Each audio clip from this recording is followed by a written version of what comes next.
Kung saan may masarap, dapat binabalik-balikan.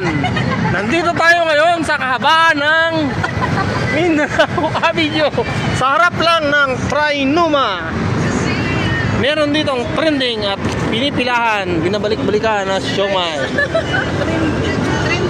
Gas ang gulaman nito. Ayun, titikman natin kung masarap talaga to, ha. Dalawa-dalawa. Interview mo, ano oras ka nagbubukas? Kuya, anong oras ka nagbubukas dito? Para malaman lang namin. Oo. Alas 2 pa lang daw, nagbubukas na siya. Di ba gano'n yung mga vlog? Pero alas 4 ka pa makakakain kasi ilalaga pa yung sumay. Ayan, oh. No, tingnan nyo naman, kulay pa lang, katakam-takam na. Oh. Oh, tingnan mo yung ano, ayan, oh, sarap na sarap, oh. Ma'am, anong masasabi mo sa siomai nila dito? Panalo to, sir. Ikaw, sir, anong masasabi mo?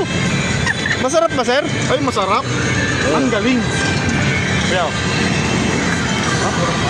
Sige nga, tikman nga natin. Sir, may pa-alcohol, sir. Kaya Ayun, quality. May pa-alcohol.